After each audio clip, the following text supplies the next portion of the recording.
நீங்க எல்லாரும் பூங்காக்கு போயிருக்கீங்களா? அங்க விதவிதமான வண்ண வண்ண மலர்களை எல்லாம் பார்த்திருப்பீங்க இல்லையா? ஒவ்வொன்றும் பார்க்கிறதுக்கு எவ்வளோ அழகா இருக்கும்.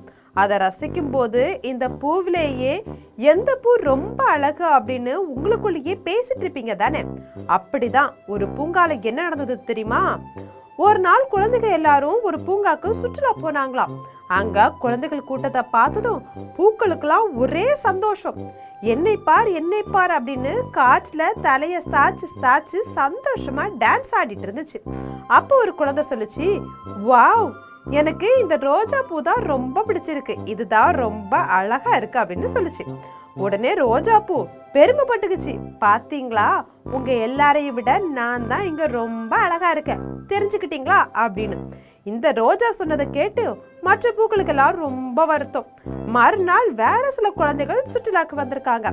அவங்க இங்க இருக்கக்கூடிய பூக்களிலேயே மல்லிகை பூக்கள் தான் ரொம்ப அழகாவும் ரொம்ப வாசமாவும் இருக்குதுன்னு சொல்லிட்டு போயிட்டாங்க.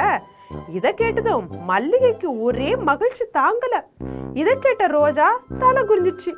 இப்படியே அடுத்த நாள் வந்தவங்க செம்மந்தி மலர் அழகுன்னு சொல்றதும், அதற்கு அடுத்த நாள் வரவங்க குளத்துல இருக்கக்கூடிய தாமரை மலர்கள் தான் அழகுன்னு சொல்றதும், இதனால அங்க இருக்கக்கூடிய மலர்களுக்குள்ள நான் தான் அழகு அப்படின்ற பெரிய போட்டியே வந்துருச்சு.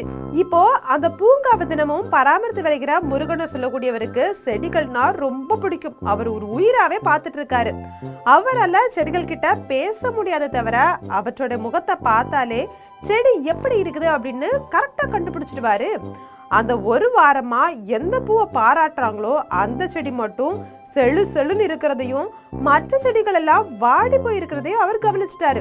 முருகர் மனசுல நினைக்கிறாரு, என்னடா இது, நேத்து வரைக்கும் நல்லா இருந்த செடி இன்னைக்கு யார் கண்டுபட்டுச்சோ தெரியல, இப்படி தொட்டாசு நீங்க போல இப்படி சுருங்கி போச்சே, இன்னொன்னு மட்டும் பிரகாசமா இருக்க, என்னவா இருக்கும் அப்படின்னு யோசிக்கிறாரு. ஒரு நாள் முருகன் செடிகளுக்கு தண்ணீர் ஊற்றிட்டு இருக்கும் போது அங்க வந்த சில குழந்தைகள் சூரியகாந்தி மலர்கள் தான் அழகுன்னு சொல்லிட்டு போயிட்டாங்க. அதை கேட்ட உடனே தண்ணி ஊத்திட்டு இருந்தார் இல்லையா ஒரு செடி, அந்த செடி சட்டுன்னு வாடிடுச்சு.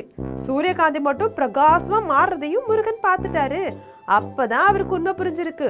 அப்போ அங்க வந்த சிலர் என்ன சொல்லிருக்காங்கன்னா, ஆகா, இங்க இருக்கிற எல்லா மலர்களுமே எவ்வளவு அழகா இருக்குது, அதை விட இந்த மலர்களை தாங்கி நிற்கக்கூடிய செடிகளும் எவ்வளவு கம்பீரமா இருக்குது பாத்தீங்களா, இவ்வளவு பெரிய செடிகளை தாங்கி நிற்கக்கூடிய வேர்கள் எவ்வளவு உறுதியா இருக்கணும் அப்படின்னு சொல்லிட்டு போயிட்டாங்க.